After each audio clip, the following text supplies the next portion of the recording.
오늘 함께 나와서 예배드리는 여러분들을 주님의 이름으로 축복합니다. 우리 앞뒤 좌우 옆으로 한번 인사하겠습니다. 잘 오셨습니다. 무더위 이겨냅시다. 네. 요즘에 이렇게 에어컨을 켜고 있어도 계속 켜고 있으니까 냉방병도 아니고 답답함이 늘 이렇게 있는 것 같습니다. 그것이 가정이든 직장이든 때로는 이렇게 또 땀도 조금 흘리시고 그러시면서 이 무더위를 잘 이겨나갔으면 좋겠고요. 어제 오늘 비가 온다는 소식이 있던데 또 단비가 내려져서 열대야가 조금 사라지고 그렇게 편안한 밤을 보낼 수 있으면 좋겠습니다.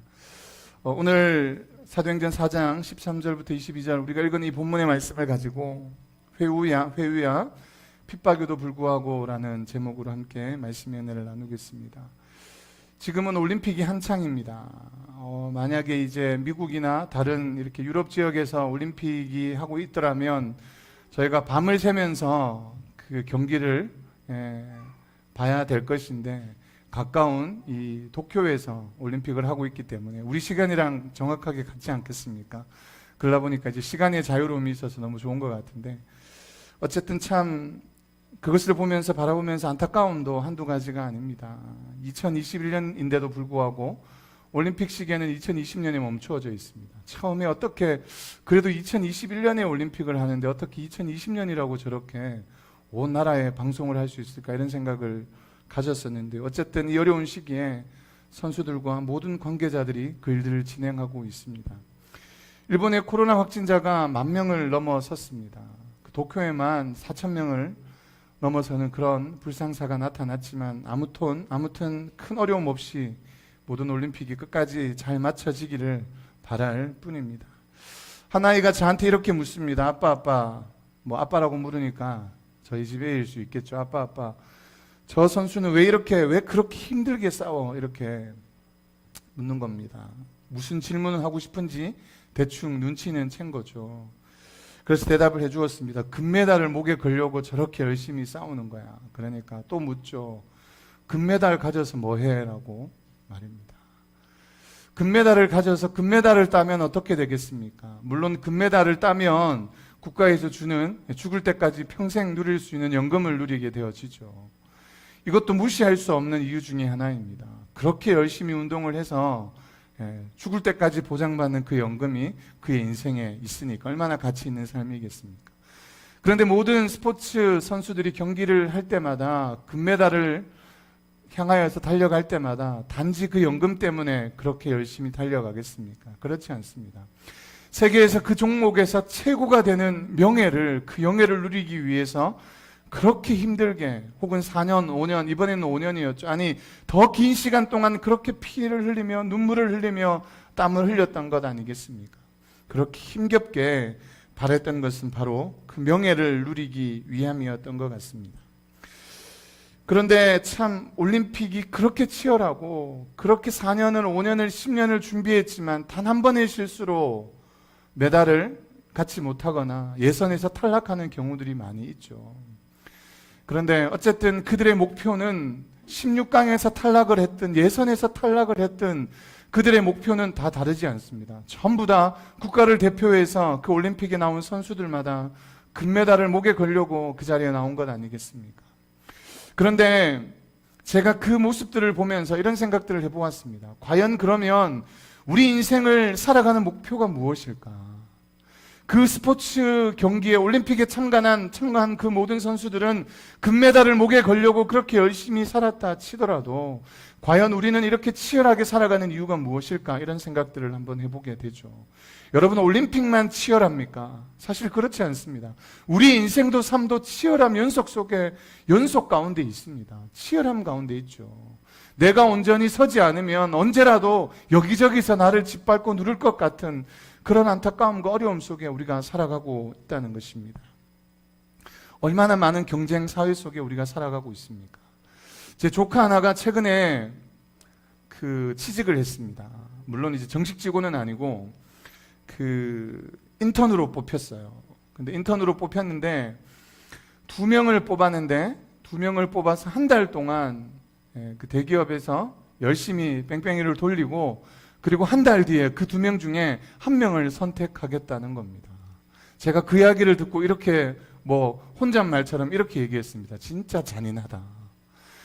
여러분 대구, 그 친구가 대구 친구니까 대구에서 어떤 회사에 들어가서 이렇게 시간을 보내는 것, 일을 하는 것 큰 무리가 없을 것이라 생각하지만 경기도 수원에까지 올라가서 아무 연고지도 없고 한 번도 살아본 적도 없는 그곳에 가서 이제 일을 해야 되는, 물론 성인이니까 그럴 수 있죠. 그런데 일을 해야 되는 그 상황 속에 의지할 사람이라고는 함께 들어간 그 동료 한 사람밖에 없는데, 같은 숙소를 쓰면서 서로 의지하고 서로 위로가 되고 격려가 되어줘야 될 그 사람이 자기 인생의 최대의 경쟁자인 것이죠.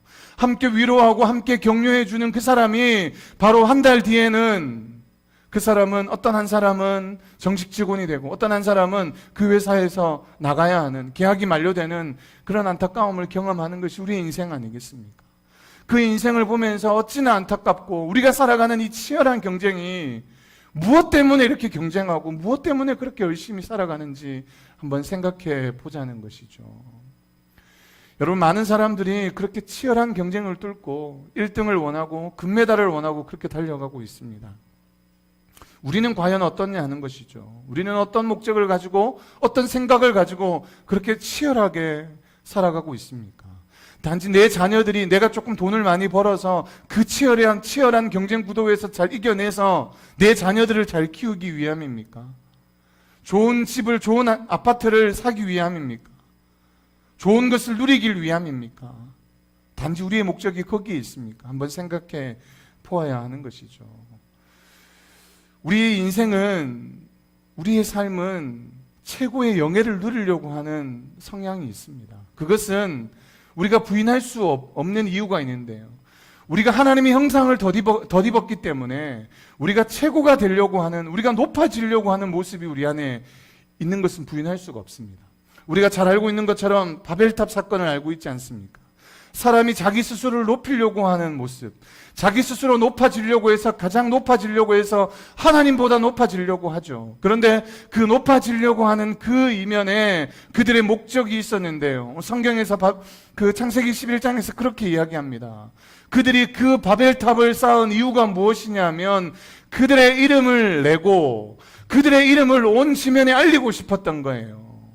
그들의 이름을 바벨탑같이 높은 탑을 쌓아서 하나님보다 더 높은 곳에 있다고, 내가 세계 최강이라고, 내가 최고라고 높이고 자기 이름을 알리려고 하는 모습이 그 안에 있었습니다. 두 번째는 그들 가운데 흩어짐을 면하려고 하는 모습이 있었죠. 이제 그들의 인생이, 그들의 삶이 하나님에 의해서 사라지는 것이 아니고 그들 스스로가 자기 인생을, 자기의 삶을 살아가고 누릴 수 있다고 생각한 겁니다. 그래서 하나님께서 결국은 그 바벨탑을 무너뜨리셨고 그들의 야성을, 그들의 높아지려고 했던 그들을 하나하나 다 꺾어 놓으신 것이죠. 우리가 높아지려고 하는 마음이 있는 것은 당연한 것일 줄 모르겠습니다. 그런데 한 가지 우리가 기억해야 될 것은, 우리가 우리 스스로를 높일 때 그것을 가지고 우리는 교만이라고 하죠. 우리가 우리 스스로를 높이는 것이 아니고 옆에 있는 사람들이, 하나님이 우리를 높일 때 그 사람이 진정 높은 사람이 될 줄로 믿습니다. 할렐루야. 여러분, 하나님 우리를 귀하게 여길 때, 하나님 우리를 존귀하게 여길 때 그 사람이 정말로 존귀한 인생이고 가치 있는 인생이고 높아지는 인생인 줄로 믿습니다. 내가 자꾸 의시되고 자랑하고, 내가 자꾸 내 이름을 높이려고 하고 나의 모습을, 나의 권력을 가지려고 하는 그 모습이 있을 때 결국은 그 사람은 그 높은 곳에서, 바벨탑에서 그 땅바닥으로 내팽개쳐지듯이 우리 인생도 그렇게 될 수밖에 없다는 것이죠. 기억해야 합니다. 우리가 높아지려고 하는 순간 결국은 우리의 자리는 땅바닥일 수밖에 없다는 사실을요. 그런데 우리가 땅바닥에서 주님의 이름을 높일 때, 우리가 그 주인을 찬양하고 고백할 때 그 주님께서 우리를 높이실 줄로 믿습니다. 오늘 저와 여러분들이 그 주님을 높이셔서 하나님이 원하는 사람, 하나님이 높이시는 사람, 그래서 정말 이 시대 앞에 귀하게 쓰임받는 주님의 종들이 다 되어질 수 있기를 주님 이름으로 축복합니다. 우리가 몇 주 동안 계속해서 듣고 있는 말씀이 무엇이냐면 그 중심에 등장한 두 사람이 있죠. 베드로와 요한입니다. 이 사도들은 대단한 사람이었죠. 40년이나 걷지 못하고 구걸하던 그 사람을 고쳤던 사람이 이 베드로와 요한입니다. 은과 금은 내게 없거니와 내게 있는 곧 나사렛 예수 이름으로 일어나 걸어라 해서 그 걷지 못하는 40년이나 걷지 못하는 그 사람을 걷게 하니가 바로 베드로와 요한이었던 것이죠. 많은 사람들이 그를 칭송했고 많은 사람들이 그를 높이려고 했고 심지어는 신격화시키려고 했을 그때에 그는 손사래를 치면서 아니라고, 이것은 이 모든 것은 하나님이 하셨다고 그렇게 기록한 사람이 아니겠습니까? 담대하게 복음을 전했던 그 사람이 자기를 높이지 않고 하나님의 이름을 높이고 그의 주인의 이름을 높였던, 예수 그리스도 이름을 높였던 사람이 바로 베드로와 요한이라는 사실을 우리가 지금까지 배우면서 잘 알고 있습니다. 그런데 오늘 그런 그가 13절에 이렇게 기록하고 있는데요, 제가 한번 13절 말씀을 읽어드리겠습니다. 그들이 베드로와 요한이 담대하게 말함을 보고 그들을 본래 학문 없는 범인으로 알았다가 이상히 여기며 또 전에 예수와 함께 있던 줄도 알고 다른 건 다 생략하고 그들이 베드로와 요한이 담대하게 말함을 보고, 여러분 베드로와 요한은 담대하게 말하는 사람이었습니다. 협박과 회유와 또 온갖 여러 가지 압박, 어려운 상황이 있었지만 그럼에도 불구하고 그는 굴하지 않았던 것이죠. 옥에 갇히고 심지어는 심판대 앞에 섰지만 그럼에도 불구하고 하나도 굴하지 않은 인생이, 그런 삶이 바로 베드로와 그 요한이었던 것입니다. 대단한 사람이고, 이 사람의 삶을 돌아볼 때 우리가 정말로 본받아야 될 예수님의 제자인 것은 틀림없습니다. 그런데 여러분, 이 사람이 어떤 인생을 살았고 어떤 삶을 살았는지 요한복음 20장 19절에 이렇게 말씀합니다. 이날 곧 안식 후 첫날 저녁 때에 제자들이 유대인들을 두려워하여 모인 곳에 문들을 닫았더니, 이유는 생략하고요. 무슨 말이냐면 유대인들이 두려워서 예수님이 죽고 난 이후에 그 사람들이 자기를, 예수님과 함께 있었던 사람들을 잡아갈까봐 두려워서 문도 열지 못했던 인생들이 예수님의 제자들이었습니다. 두려워서 벌벌 떨고 있었던 사람이 예수님의 제자였던 것이죠. 우리의 인생과 별반 다르지 않다는 것입니다. 3년이라는 시간 동안 예수님과 함께 그 많은 시간들 속에 기적을 나타내고 예수님의 그 역사를 바라봤던 예수님의 제자들, 그 제자들이 바로 오늘 유대인들이 두려워서 그들을 잡아갈까봐, 혹시 밀고라도 할까봐 그 집안의 방 안에 갇혀서 지내고 살았던 사람이 바로 이들입니다. 이들에게 누가 찾아갔냐 하면 바로 예수 그리스도께서 이들의 삶 가운데 찾아가신 것이죠. 우리 인생도 마찬가지입니다. 여전히 두려움에, 여전히 그 모든 상황들을 낙담하고 좌절하고, 하나님 내가 여기서 죽여 죽습니다. 왜 죽일 곳이 없어서 이 홍해의 바다에서 나를 죽이려고 하십니까? 이 광야에서 먹을 것이 없어서 여기서 나를 죽이려고 합니까? 그렇게 불만을 토로했던 이스라엘 백성처럼 우리의 모습이 그럴지도 모르겠습니다. 두려워하는 인생, 아무것도 할 수 없는 인생, 포기하고 좌절하고 낭망하는 인생, 다시금 그의 원래 본래의 직업으로 돌아갔던 그 사람들 아니겠습니까? 그런데 그들이 담대하게 예수 그리스도를 증거했다고, 베드로와 요한이 담대하게 말함을 보고 이들이 담대한 이유가 있었습니다. 과연 그 담대하게 그들이 높일 수 있었던 이유가 무엇이었을까? 이들은 예수님과 함께 3년이라는 시간을 보내면서도 예수님이 죽고 예수님이 부활하기 직전까지, 예수님이 부활하고 이들 가운데 나타나기 직전까지, 성령 충만함을 받기 직전까지 이들 가운데 몰랐던 것이 있었습니다. 예수님은 그저 자기들의 존재만을 위해서 있는 분인 줄 알았습니다. 예수님은, 하나님은 자기들의 유익을 위해서 있는 분인 줄 알았습니다. 내가 높아지는데 거기에 나를 위해서 함께하는 분인 줄로만 알았습니다. 다시 말하면 내가 높아지는데 사용되어질 도구인 줄 알았던 것이죠. 그런데 알고 보니까 그런 것이 아니었습니다. 내가 높아지려고 하는데 도구로 쓰실 분이 아니셨던 것이죠. 내가 높아지려고 할 때는 낮아질 수밖에 없었는데 결국 이들의 인생에 이들의 목표와 이들의 비전이 바뀐 것입니다. 무엇 때문에요? 성령의 충만함이 임하고 난 다음에 예수 그리스도께서 이들 가운데 찾아오셔서 정말 그 증거를 보이시고 그 은혜를 주셨을 때 그들의 삶이, 이제 그들의 목표가 바뀌게 된 것입니다. 자신을 높이고 자신의 명예를 중요하게 생각하는 인생에서 완전히 바뀌게 된 것입니다. 여러분, 우리는 여전히 우리를 높이려고 하는 인생 가운데 있죠. 무엇인가 하면 거기에 칭찬받는 것에 익숙해져 있습니다. 무언가 거기에 우리의 모습 속에 잘난 것이 드러난 것을 우리는 원하고 살아가고 있는지 모르겠습니다. 그런데 그 모습에서 오늘 제자의 모습처럼, 사도들의 모습처럼 바뀌어야 합니다. 우리의 영광과 우리를 높이려고 하는 모습에서 우리의 모든 인생의 삶이 우리를 높이는 데 사용하는 것이 아니고 주를 높이는데, 하나님을 높이는데 우리의 인생이, 우리의 삶의 목표가 거기에 있어야 된다는 것이죠. 김연경에게, 배구 선수, 여자죠. 그 배구 선수 김연경에게 이렇게 물었습니다. 당신에게 이 올림픽의 목적이 무엇입니까? 라고 물었을 때에 김연경은 이렇게 얘기했습니다. 메달이라도 따고 싶습니다. 이 메달 하나가 그의 올림픽의 목표였고 그 올림픽을 향한 그의 인생을 건 것입니다. 여러분, 그러면 다시금 우리에게 묻고 있는 것입니다. 우리의 인생의 목표는 무엇이냐 하는 것이죠. 우리가 높아지는 것이 우리의 인생의 목표가 되면 결국은 우리는 높아지는 것이 아니라 낮아질 수밖에 없다는 것을 성경은 우리에게 가르쳐 주고 있는 것입니다. 바울은 자신을 그리스도의 종으로 표현합니다. 우리가 이미 잘 알고 있지 않습니까? 그는 그리스도의 종, 그리스도의 일꾼으로 표현합니다. 그런데 이 그리스도의 종, 그리스도의 일꾼의 원문에 가까운 것을 제가 표현하는 글을 읽었는데요. 가장 가까운 그 종과 일꾼의 그 표현되어진 그 원어에 가장 가까운 단어의 뜻이 무엇이냐면, 여러분 그거 아십니까? 지금은 이렇게 노를 저을 때 배 위에서 노를 젓지만 예전에 고대에 이렇게 노를 젓는 사람들 있지 않습니까? 노를 젓는 사람들은 앞을 볼 수 없습니다. 아무것도 없습니다. 아무것도 볼 수 없을 그때 그냥 노를 저으라고 하면은 그냥 보이지도 않는 그 상황 속에, 어두움 속에 노만 저었던 사람들이 일꾼으로 표현하고 있습니다. 그런 사람들이 종인 거예요. 우리의 인생, 우리가 주인이 아니라 우리가 종이라고 말하고 우리가 일꾼이라고 말하는데요, 그 일꾼은 바로 그런 사람을 일컫고 있습니다.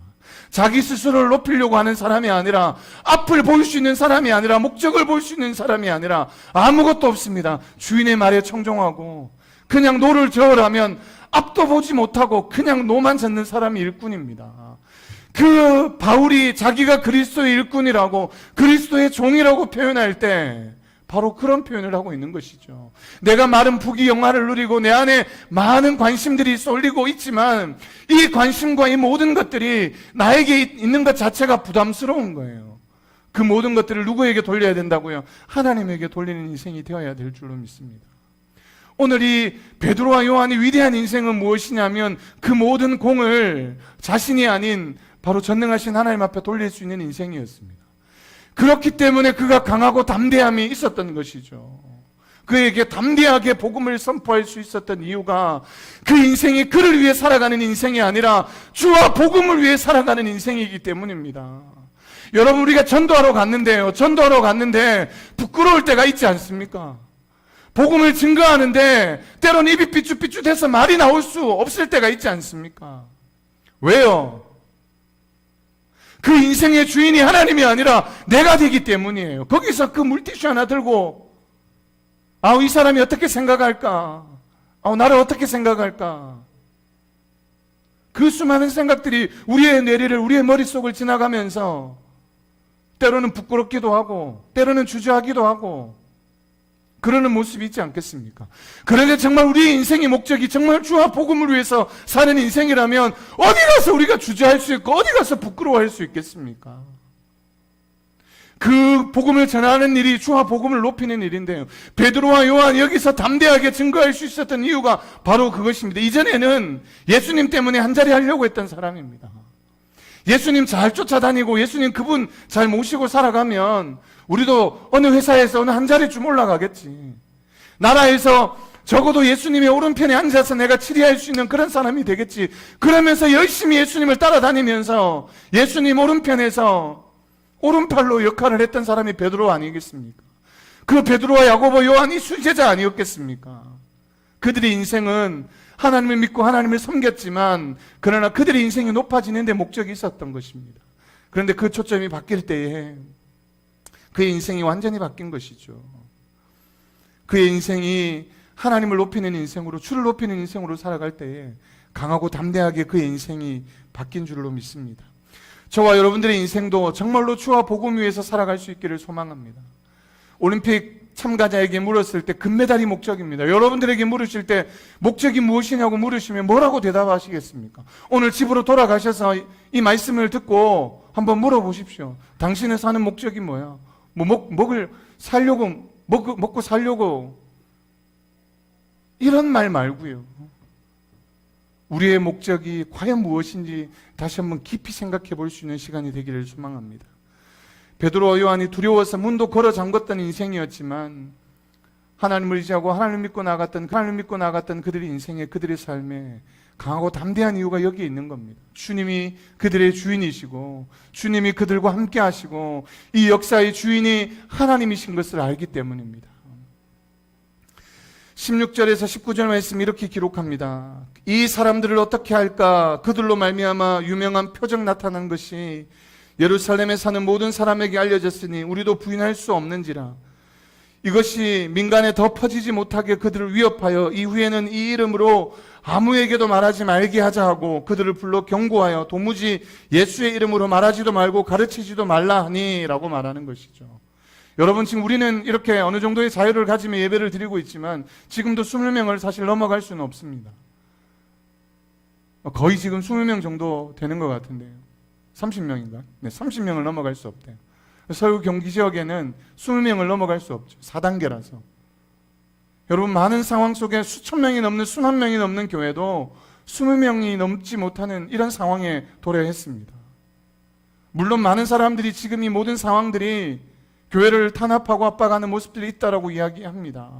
그런데 우리는 믿습니다. 그런 탄압과 압박과 수많은 고난과 어려움이 있다 해도 여러분, 우리가 굴하지 않는 이유가 무엇이냐면 교회가 뭔가 몸집을 키워서 부흥하는 목적이 그냥 그 목사를 의시되고 교회를 높이려고 하는 것이 아닙니다. 주님을 높이고 주님의 이름을 찬양하기 위함인 줄로 믿습니다. 우리 가운데 어려움이 있고 고난이 있더라도 우리가 담대해야 할 이유가 무엇이냐면 바로 우리가 우리의 유익이 아니라 주님 앞에 주님의 유익이 있기 때문인 줄로 믿습니다. 우리 인생의 목적이 완전히 달라져야 되는 것이죠. 내가 잘 먹고 잘 살기 위해서 예수님을 내 주인으로 모시는 것처럼 살아가는 것이 아니라 그분을 우리의 주인으로, 우리의 왕으로, 우리의 인생의, 내 삶의 목적으로 살아갈 때에 그분이 주시는 은혜로 우리가 기쁘게 살아가는 것이고 복된 삶을 살아가게 되는 줄로 믿습니다. 오늘도 우리가 기도할 때 하나님, 내가 정말로 주와 복음 위에 살아가야 되는 인생, 질병 때문에 아파하고 있고 내가 낙심하고 좌절하고 있는 이때에 하나님, 내 안에 이 모든 근심을 걷어내 주시고 내 육신의 연약함을 하나님 걷어내실 때에 내가 더 주와 복음 앞에 달려갈 줄로 믿습니다. 그런 고백이, 그런 기도가 우리의 기도로 바뀌게 될 줄로 믿습니다. 되어야 될 줄로 믿습니다. 믿으십니까? 매일 우리가 기도할 때 주님 이거 주십시오, 이거 해 주십시오, 이런 기도가 아니고요. 나 잘 살게 해 주십시오, 승진하게 해 주십시오, 뭐 되게 해 주십시오.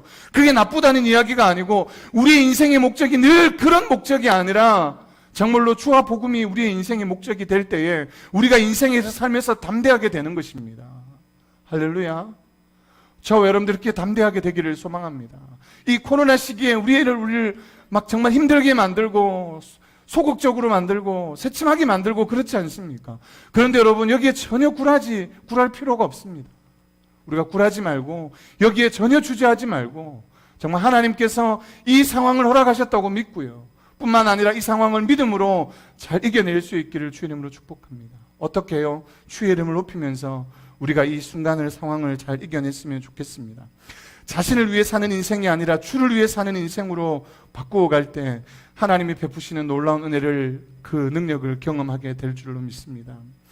19절에 베드로와 요한이 대답하여 이르되 하나님 앞에서 너희의 말을 듣는 것이 하나님의 말씀을 듣는 것보다 옳은가 판단하라. 무슨 이야기입니까? 그들이 그렇게 회유합니다. 그들이 그렇게 핍박합니다. 그들을 그렇게 해서 계속해서 그 생각들을 못하게 만들 뿐만 아니라 이제 그 예수의 옛자도 꺼내지 못하도록, 다른 사람들에게 증거되지 않도록 그렇게 그들을 핍박하고 회유합니다.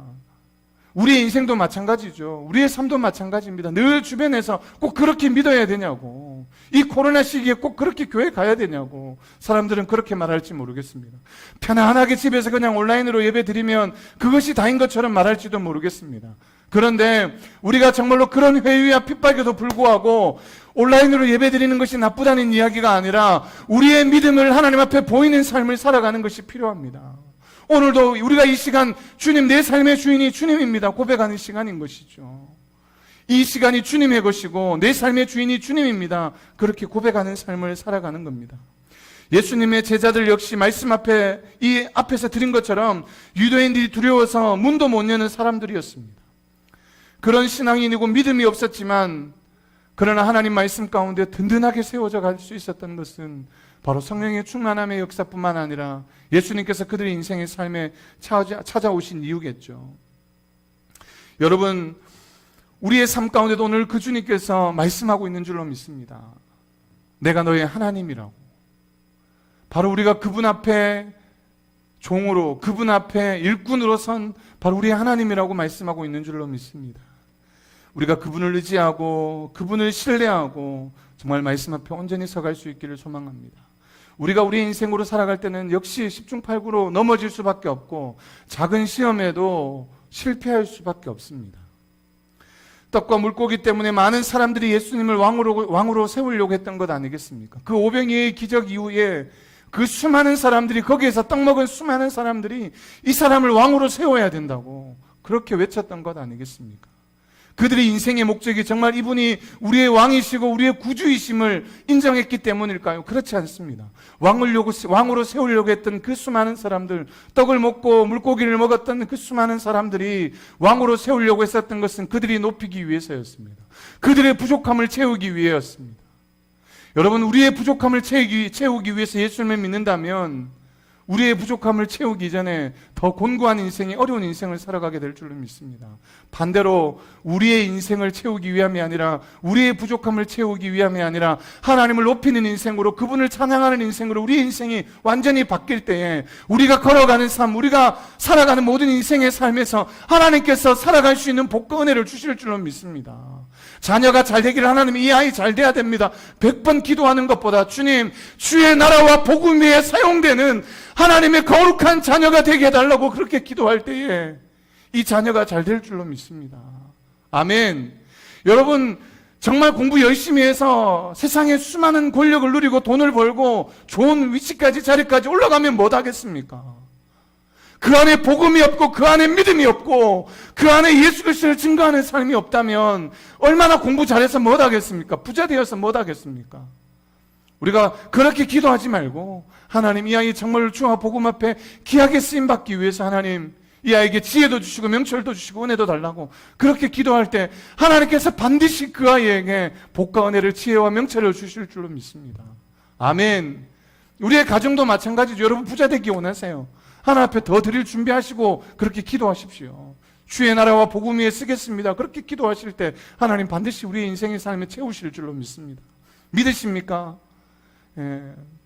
그렇게 주와 복음 위에 쓸 수 있을 때 하나님께서 우리로 하여금 풍족케 하시는 것입니다. 주와 복음 위해서, 하나님의 나라를 위해서, 그 주인을 위해서 우리의 삶을 드릴 때 그렇게 되어질 줄로 믿습니다. 그런데 세상은 역시나 우리를 넘어뜨리려고 계속해서 유혹하죠. 여러분, 돼지가, 어떤 선교사님 한 분 이야기만 하고 마칠까 하는데, 어떤 선교사님이 이렇게 보고 있으니까 양은 그 목자를 따라가게 되어 있습니다. 양은 목자를 따라가는데요, 반대로 돼지는, 우리가 먹는 돼지는 목자를, 그 주인을 잘 따라가지 않습니다. 돼지는 지가 가고 싶은 곳에 갑니다.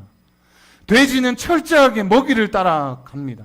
그런데 어느 날 보니까, 그 선교사님이 보니까 돼지가 어떻게 가냐 하면 줄을 지어서 졸졸졸졸 그 주인을 따라가고 있는 거예요. 그냥 어디서 보면 양이 목자를 따라가는 것처럼 졸졸졸, 너무 신기한 광경을 본 거예요. 그래서 그 주인한테 물었습니다. 아니 어떻게 하면 그 돼지가 그렇게 줄줄줄 주인을 그렇게 따라갈 수 있습니까? 결국 따라간 곳이 어디냐면 도살장이었어요. 도살장을 따라가는데 도살장을 가는 줄도 모르고 그 돼지들이 줄을 세워서 그렇게 쭉 따라가는 거예요. 그래서 그 주인이 뭐라고 얘기하냐면 이렇게 얘기합니다. 내가 완두콩 바구니를 들고 있다가 계속 조금씩 흘리니까 그 돼지들이 그 완두콩을 먹으려고 자기를 졸졸졸, 그곳이 죽음의 길인지 모르고 계속해서 그 주인을 따라오더라는 거예요. 여러분, 우리의 인생도 계속해서 사단이 주는 것, 조금씩 주는 것, 그것이 진리인 것처럼 생각하고 살아가다 보면 그곳이 결국은 진리가 아니고 그곳에서 죄로, 그곳에서 영원한 형벌을 누리게 될 줄로 믿습니다. 마귀가 우리를 유혹하는 방법인 것이죠. 사탄은 쾌락의 콩을, 정욕의 콩을, 욕망의 콩을, 우매의 콩을 죄의 공을 헤아릴 수 없도록 계속해서 우리에게 던져주고 있습니다. 이것으로 네가 잘 되기를, 여러분 바벨탑을 향하여서 높아지기만을 원했던 그 사람들에게 계속해서 수많은 권력욕을, 수많은 물질욕을, 잘 되는 것만을 향하여서 그들에게 계속 던져주고 있는 것이죠. 그거 쫓아가다 보면, 그거 하다 보면 뭔가 잘 될 거라고 생각하고, 그거 쫓아가다 보면은 대단한 영화를 누릴 것이라 여기지만, 그러나 결국 그곳을 쫓아가다 보면 아무것도 얻는 것이 없고 결국은 죽음의 길로, 패망의 길로 가게 될 줄로 믿습니다. 이제 제자가 돌이킨 인생처럼 우리의 인생을 정말 주와 복음 위에 살아가는 인생으로 돌이켰으면 좋겠습니다. 우리의 목적이 완전히 바뀌었으면 좋겠습니다. 우리의 목적이 바뀌면 기도가 달라지고, 우리의 생각이 달라지고, 우리의 믿음이 달라지는 거예요. 하나님, 이 사업터가 성공해야 될 이유가 있습니다. 우리 가정에 귀한 아들들이, 딸들이 잘 돼야 될 이유가 있습니다. 이 아이들이 세상 가운데 믿음의 거목들로 자랄 수 있도록 주님 하여 주십시오. 이들이 가는 곳마다 그리스도의 흔적이 나타나게 해 주십시오. 이들이 가는 곳마다 주의 복음을 증거하는 자들로 삼아 주십시오. 그렇게 우리의 기도가 달라져야 되지 않겠습니까? 이 사업터가 잘 돼야 될 이유가 무엇입니까? 호의호식하면서 내가 사람들 앞에 그냥 칭송받고 장사 잘 된다, 그냥 그곳에 뭔가 그런 이야기 들으면서 살아야 되는 것이 목적이 아니고, 하나님 이 사업터를 통해서 정말로 선교하는 일에 또 많은 물질을 쓰겠습니다. 흘러보내겠습니다. 내가 거저 받은 거 거저 주님의 나라를 위해서 쓰겠습니다. 그렇게 기도할 때에 그 사업터가, 정말로 그 직장이 믿음 가운데 든든히 세워져 갈 줄로 믿습니다. 우리의 가정이 주님의 복음으로, 주님의 그 능력으로, 주님의 피로 온전히 세워져 갈 줄로 믿습니다. 믿으십니까? 오늘 베드로와 요한이 정말로 담대하게 그렇게 그리스도의 복음을 증거했을 때에 그 누구도 그 앞에 할 말을 잃었던 것처럼, 우리가 정말 우리의 믿음이, 우리의 신앙이 많은 세상 가운데 드러났을 때 정말 세상 사람들 우리를 바라보면서 할 말을 잃는 것처럼, 우리가 정말로 믿음으로, 말씀으로 온전히 세워져 나갈 수 있는 우리 함께 예배하는 모든 성도들 되기를 주의 이름으로 축복합니다. 성령의 이끌림을 받고 성령의 도우심을 받아서 어떤 회유야 핍박이 있더라도 그것에 넘어가지 말고 오직 말씀으로 여러분들의 인생, 여러분들의 삶에 주와 복음 위에 살아갈 때 승리하는 삶, 새롭게 되는 삶을 살아갈 수 있기를 소망합니다. 우리 다 같이 21절 말씀을 읽고 마치겠습니다. 시작. 관리들이 백성들 때문에 그들을 어떻게 처벌할지 방법을 찾지 못하고 다시 위협하여 놓아 주었으니 이는 모든 사람이 그된 일을 보고 하나님께 영광을 돌림이라. 우리가 높아지려고 하지 말고 우리의 주인 되신 그 주님을 높이시는 우리 모두가 되기를 주의 이름으로 축복합니다. 기도하겠습니다. 우리 시간 같이 한번 기도했으면 좋겠는데요, 우리가 이 시간 같이 한번 기도할 때에 하나님, 정말로 주의 영광을 드러내는 인생이 되게 하여 주시옵소서. 우리가 가는 곳마다 주의 이름을 높이는 인생이 되게 하여 주시옵소서. 오늘 이 베드로와 요한을 통하여서 하나님 그 일들을 통하여서 하나님께 영광을 돌렸던 것처럼 우리 인생의 목적이, 우리의 삶의 목적이 하나님 내가 배부르고 나를 높이는 데 쓰는 것이 아니라 하나님을 드러내고 하나님을 높이는 데 내 인생이, 내 목적이 있게 하여 주시옵소서. 이 시간 기도할 때 하나님 내 인생의 목적이 완전히 달라지게 하셔서 정말로 내가 강하고 담대하게 주와 복음 위에 달려갈 수 있도록 주님 은혜를 달라고 같이 기도하며 나가겠습니다. 기도하겠습니다. 오 살아계신 하나님 아버지, 여전히 두렵고 떨리고 하나님 어려운 상황 속에 있습니다.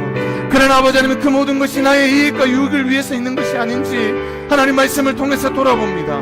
아버지 하나님, 충분히 자기가 누릴 수 있었지만, 베드로와 요한이 누릴 수 있었지만 그것을 다 내려놓고 그리스도의 하셨음을, 예수 그리스도의 그 이름으로 그 앉은 뱅이가 일어나고 걷지 못하는 자가 일어나고 눈먼 자가 눈을 뜨게 된 것처럼 하나님 우리의 삶의 역사에서 주님이 하시고 그리스도 이름으로, 예수 그리스도 이름이 우리의 삶 가운데 복을 주시고 능력 주시는 줄로 믿습니다.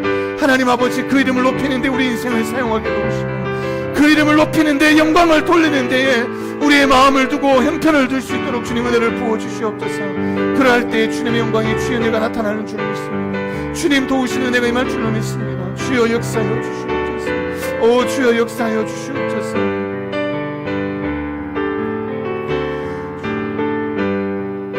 오 주님, 우리 같이 고백하겠습니다. 주 영광 여기 임하사 영광 여기 임하사 열방 향해 그 빛 비추소서. 주의 얼굴 구할 때 주의 향기 머무소서. 주 영광 여기 임하사 광 여기 임하사 열방 향해 그 빛 비추소서. 주의 얼굴 구할 때 주의 향기